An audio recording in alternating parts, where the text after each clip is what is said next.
07 Sportster, and it's getting ready to drop a cylinder. You'll hear it here coming up any second. There it is, just a little drop, and now it's going to get a little worse. Yeah, just wait a second here. There it goes. Now it's going to be like squeezing a sponge. Yep, just one cylinder.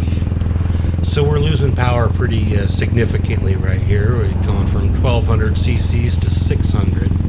I'm still trying to figure out what the devil's going on. So now we're going to ride it up one lung in it here, try and find a decent place to turn around and head back to the shop. Definitely not going on a ride today. Nice wide spot coming up here, a good place to turn it around.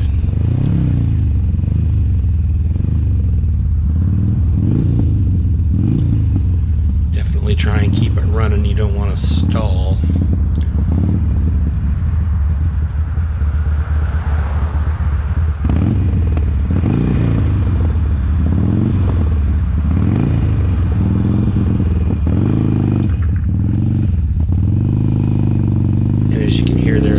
Coming in and out.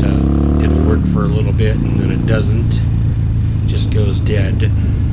That kind of leads me to believe that it's something electronic, definitely not a mechanical thing. The mechanical things pretty much happen, they go out and then they stay out. They don't come and go like you just heard that little burp there where it started working again. So back to the shop. And here we are pulling the codes. This basic process, tapping the odometer button, turning the key on, running it through the diagnostic procedures, and seeing what the fault codes are.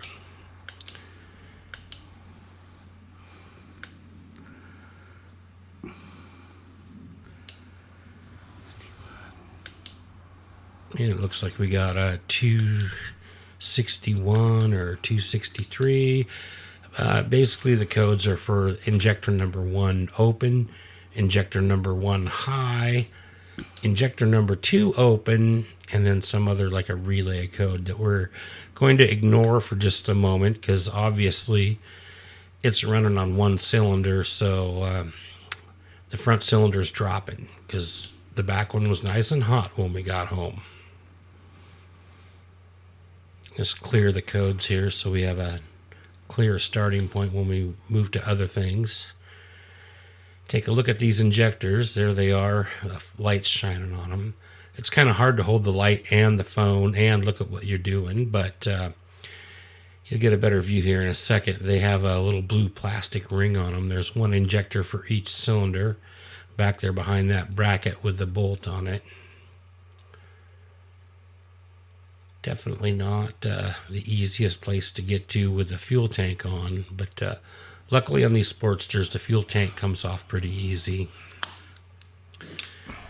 But let's double check and confirm here. We'll go get the mechanic's friend, the dreaded stethoscope, and we'll take a listen to these injectors and see just how they sound.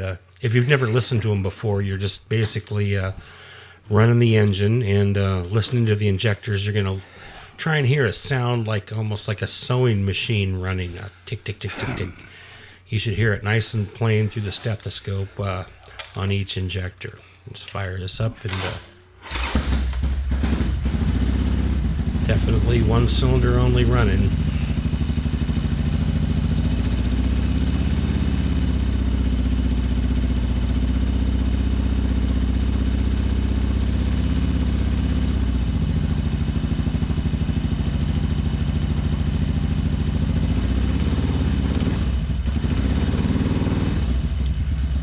And it is fun to try and hold the stethoscope and the camera.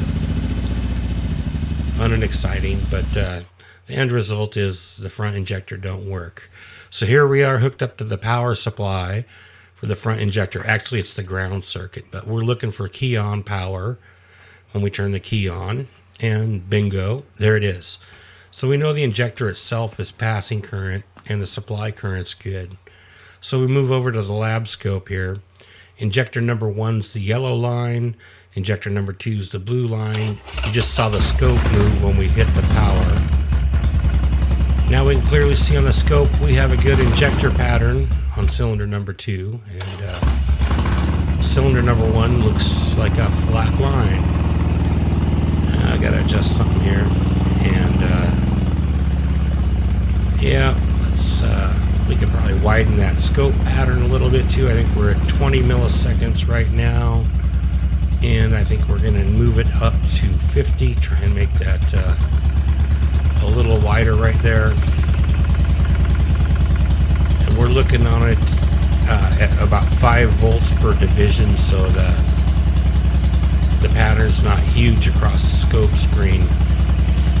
You can clearly see on the blue line on the bottom down there where the signal drops out. That's the open time for the injectors. And the upper line, which is the front cylinder, is not doing a damn thing. So no ground signal to the fuel injector. We can confirm that now for sure. So moving right along here, we're going to just kind of manually test it by hand. Scope's still hooked up. Here we go. Manually ground it quickly.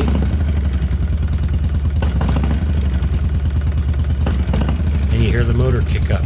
No one's touching the throttle, so when you hear that motor kick up like that, that's because we fired the injector by hand and it's finally getting fuel in the cylinder. And here is our culprit right here. It looks like the dreaded engine control module.